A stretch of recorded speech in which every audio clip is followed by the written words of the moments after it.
Scorpio, hello, Amanda here. Welcome to Unseen Hands Healing. This is going to be your small story reading for the month of December. So these readings are a more specific glimpse into what might be going on in your life as opposed to the December shift monthly readings, which you can check out, that are more of an overview. So for these readings, I choose a book off the shelf that seems to want to speak to you, turn to a passage at random, read that to you, and then moving my huge book that's coming out for you, pull cards to illuminate the story even further, okay? So I'm giggling a little bit through this whole thing because small story is just such an irony. Scorpio, the biggest story ever is coming out for you right now. It's blowing my whole shit out, and I just have to do my best to read this to you. So the book that wanted to speak is the biggest book that I have. Okay, The Invisible Universe. I love this book. It's by David Malin. It's all of beautiful images of the stars in our galaxy. And so we are being pointed, Scorpio, to the constellation of Sagittarius, named here in this book as a pointer to the secret heart of the Milky Way galaxy. A pointer to the secret heart. Write that down, because this is about to be a whole journey. I'm about to share like 3 nebulae with you. It's a lot. Here we go. We're starting here in the northern part of the bow of Sagittarius. 2 nebulosities in the bow of Sagittarius. Subtitle, Dark Workmanship Among the Stars. I know. I'm going to show you the image that we're working with. Unfortunately, I can't really hold this and read it to you at the same time, or else I would. But I can show you the picture. Here's the image. Can you even see this? Okay, here's the image of what we're working with. 2 unnamed, by the way, nebulosities. Oh wait, I need to show you larger context, sorry. There's so many messages here that I'm like, eh. Okay, so here's where we are. We are in the southern Milky Way, all right? That's where the constellation of Sagittarius is. Here we are in the southern Milky Way, like a teacher. All right. Up here, we have the Tryfit Nebula, which we will look at.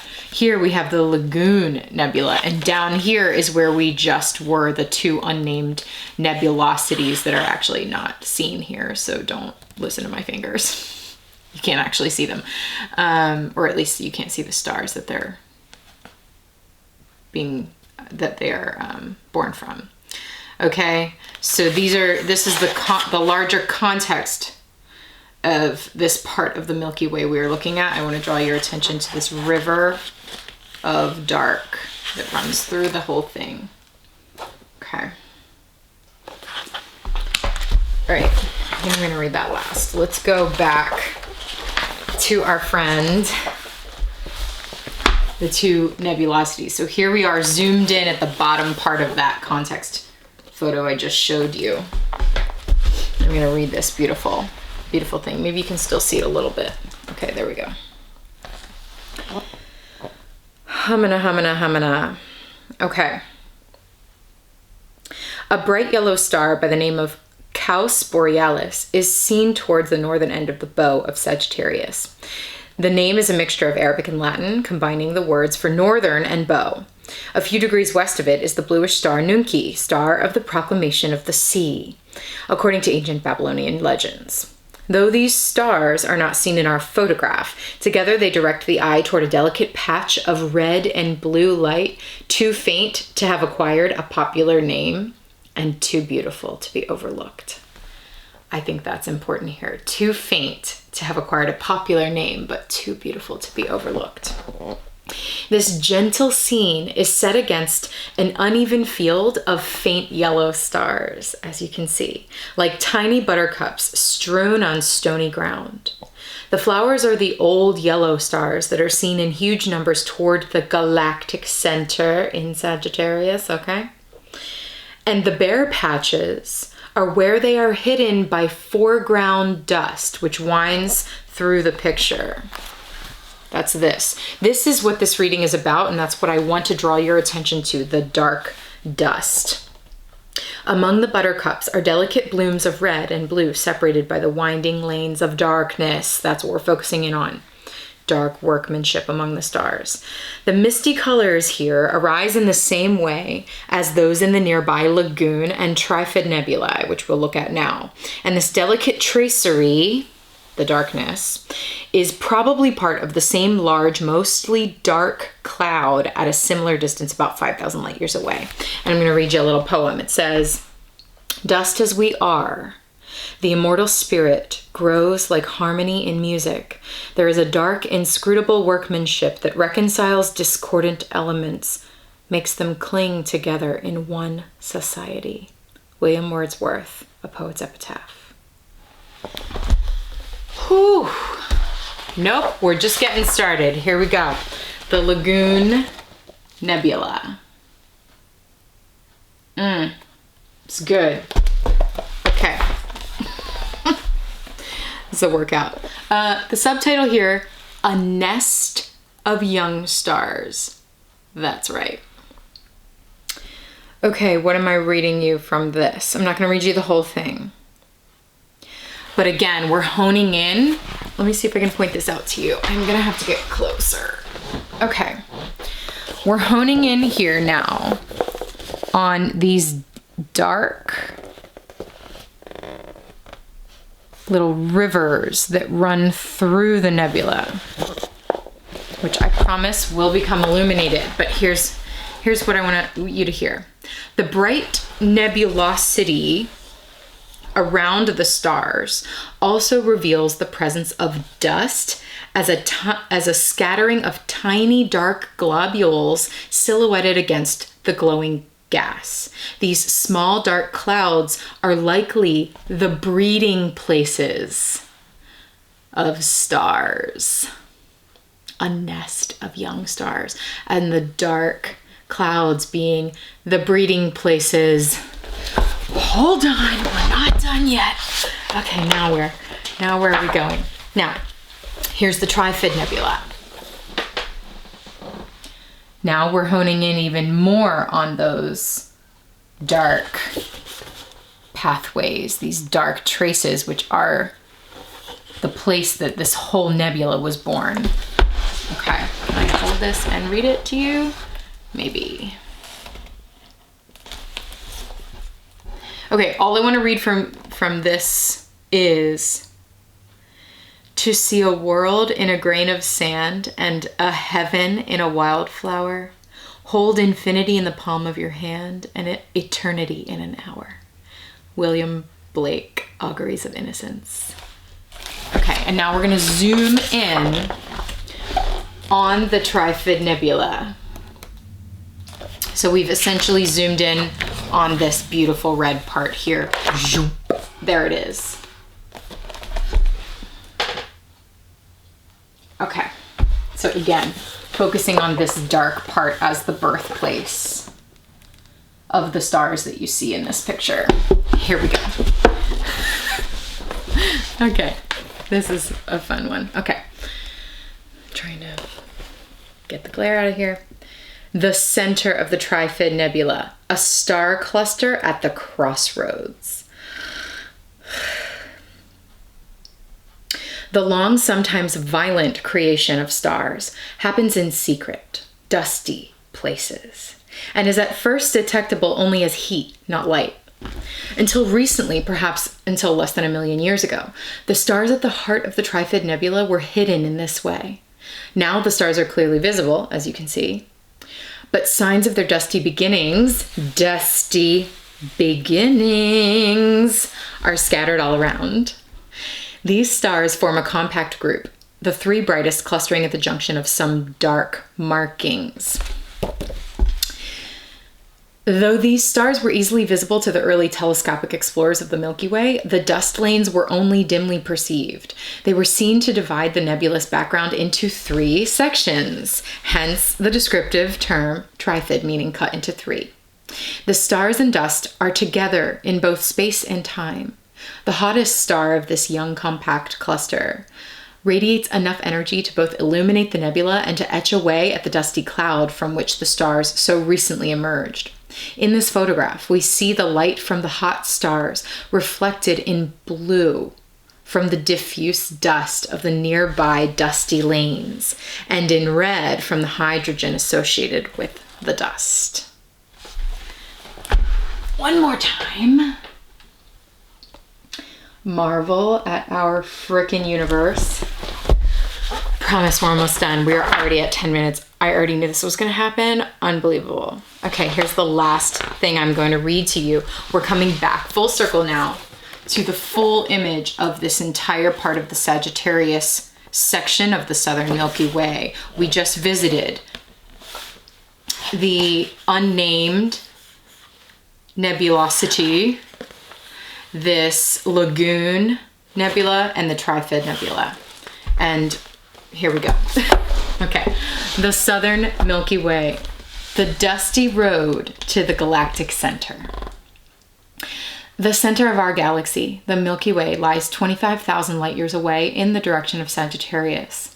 The road toward the middle of the Milky Way is both long and dusty and does not offer a direct view of the nucleus, which is host to a massive but quiescent black hole. Not all galaxies are so peaceful. Like the stars, the tiny grains of dust along the way are spread thinly but not evenly, typically one speck of dust in a cathedral-sized volume, one star light years from another.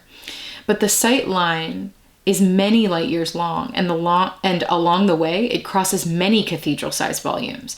Thus, we find the hazy clouds of stars in Sagittarius crisscrossed with dark markings. Evidence that the dust is sometimes in clumpy clouds, and in such clouds, stars form. The new stars, in turn, light up the dustiness, producing nebulae. The three main nebulae in this wide-angle view are the Tryfit to the north, the Lagoon to the south, and a beautiful collection of faint luminosities without a proper name, without a popular name at the bottom. These objects are seen and described in detail in the following pages, which we just went over. Okay. As if the richness here were not enough, across the western part of the picture, the center lines of the ecliptic and the galactic equator invisibly meet. The ecliptic is the path of the planets, sun, and moon across the sky and indicates the plane of the solar system in space. As the galactic equator follows the plane of the Milky Way, it reveals a quite different and equally random orientation in space. I'm going to leave with a poem. Star after star from heaven's high arch shall rush, suns sink on suns, and systems crush. Headlong extinct to one dark center fall, and death and night and chaos mingle all. Erasmus Darwin, The Botanic Garden. Whew. That was meaty. And even before I get into cards, I have to acknowledge this. So my good friend and spiritual partner in crime, Kevin Johnson of Elements in Alchemy, all right, has a podcast, Elements in Alchemy, the podcast. And in her most recent episode, she just talked about how darkness is the birthplace. Darkness is the place that holds all of our greatest potential. It is the most fertile ground. We often fear the darkness and look the other way towards the light all the time. But what we don't realize is that the light and the darkness are so dependent on one another. And so shout out to Kevin. This feels like a complete extension of that message that came through on her podcast, which you should absolutely listen to. Okay. Are we going to pull cards today? I think we ought to. Scorpio, Those of you who are still here, it's gonna be worth it. All right. Spirit, God, the universe, stars, divine, everybody. How could we possibly illuminate on that reading about the birthplace of stars with the Wildwood Tarot? Let's see. We're bringing it down to earth, Scorpio. Birthplace of stars. Show me the story, please. All at once? All at once. Wow, these cards are just coming out. Look at this fascinating spread that we have. Number 4, the Green Man, the Moon on the water, and Injustice, 2 of Arrows, 2 of Swords.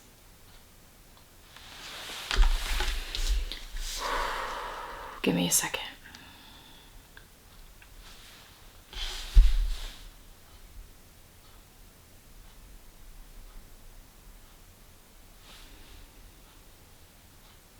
Okay.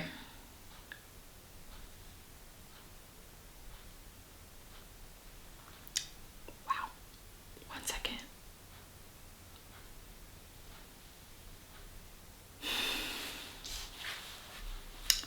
This message is way bigger than all of us. So thank you for your patience in me trying to bring this through. I'm going to start with the Moon on the water.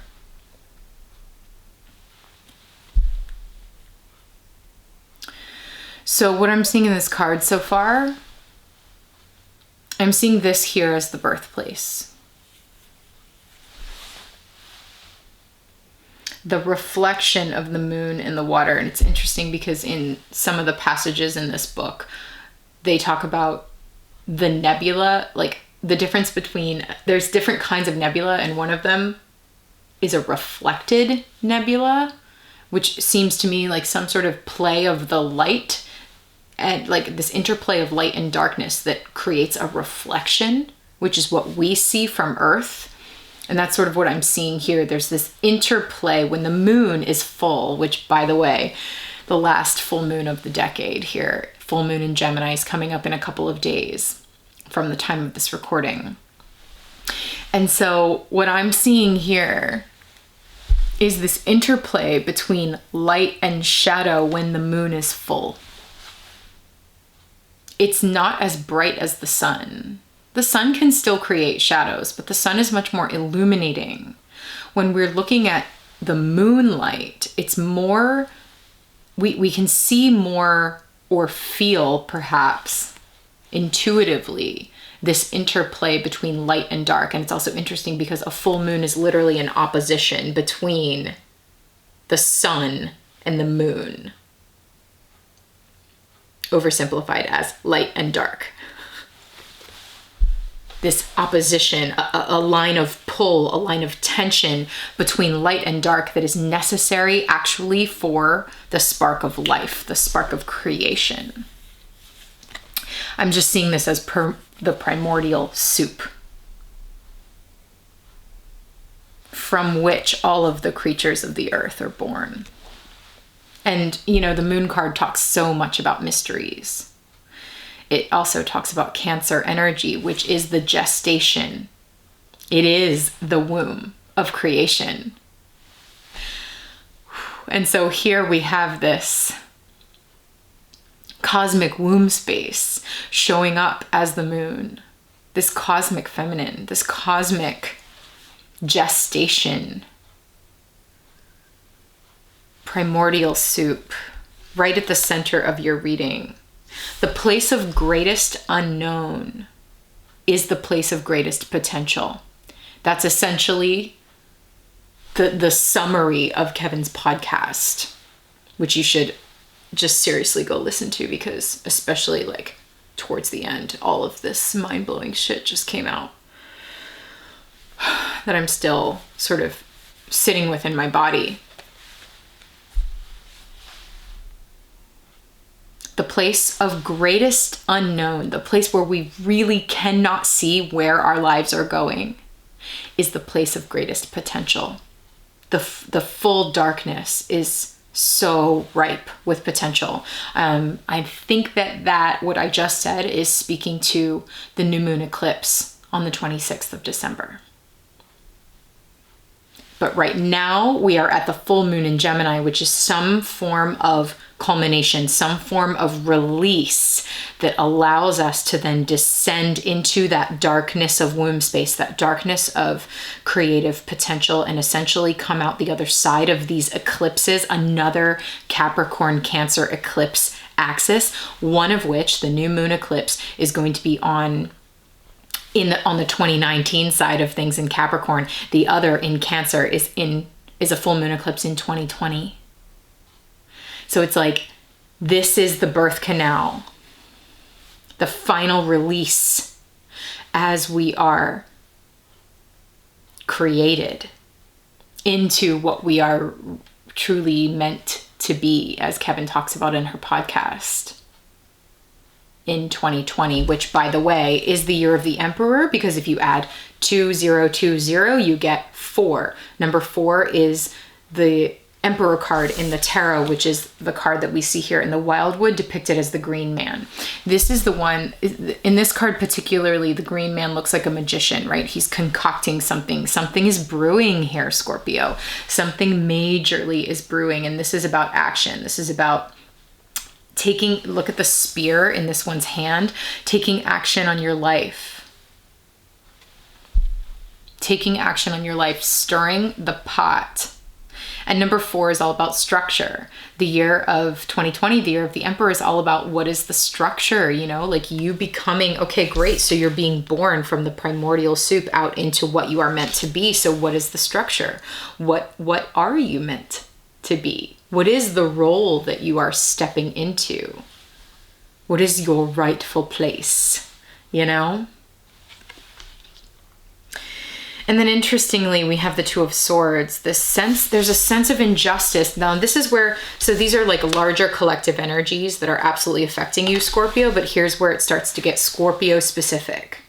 It feels like you're sitting in a sense of injustice here as you're essentially looking at your own birth, your own, the potential for you that lies in the darkness here, and you're looking at your structure moving into 2020 and like the role that you feel called to step into, or that you are destined to step into. You're sitting in a sense of injustice somehow in all of this. There's something about the scales are not balanced here, or you can't see how the scales will be balanced. And so you're in this space of darkness. Notice the blindfold.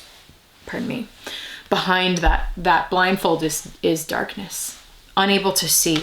You are unable to see how the scales are going to be balanced in your situation.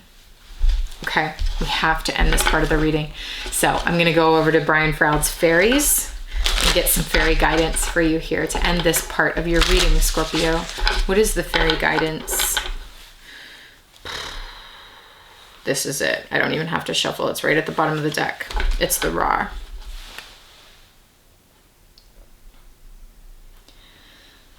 This is the Big Bang, Scorpio. This is the cosmic atomic bomb. This is a massive explosion. What it actually is, the Singer of Courage underneath. What it actually is holding all of this potential. It's like the unexploded atomic bomb. It's like here you are in the Two of Swords. Interestingly, for the first time ever, I'm seeing this being as pregnant with potential, pregnant with possibility here. This is an exact expansion on Kevin's message. Kevin, hello, shout out. Okay. Here it is. This is what's inside of you, Scorpio. This is what's ready to, I see this Ra as just like this really intense powerful energy, like slowly moving through space. You see that? Just like almost like a blue whale, you know, like the largest creature we have on this planet, just cruising through the depths.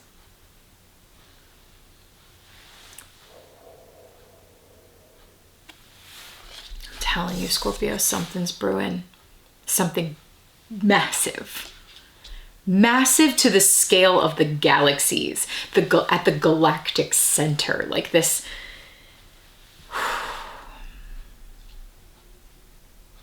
This message is way larger than I can unpack in this small story. I would highly recommend going into your own guidance on this and asking what the message is for you here. Spending some time with it. I know I'm going to. All right, so Scorpio, we're going to take this into an extended reading. All right, if this sounds like your message and you would like to see where this reading goes, I would like to see where this reading goes. Okay, so in the extended, I'm hoping to unpack this a little bit, get a little more specific into what exactly is this potential atomic bomb that is like cruising with you into 2020 here. When does it explode? When does this kick off? When is the blindfold removed? When and how are the scales balanced? What is being born in the primordial ooze? What is brewing? Okay, so we're going to look into all that now in an extended. I'm going to put a little clip, a little preview of that at the end of this reading, so stick around so you can see that. If it's resonating with you, click the link below. That'll take you over to Vimeo where you can view this reading instantly. All right, Scorpio, thanks for hanging in on this one. This was a massive message. How could I expect anything less from you, Scorpio? Thank you for sharing that with me, and I'll talk to you soon.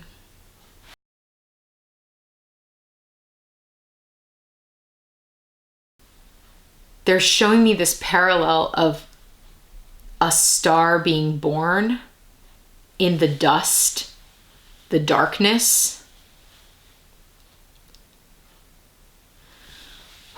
Go with me.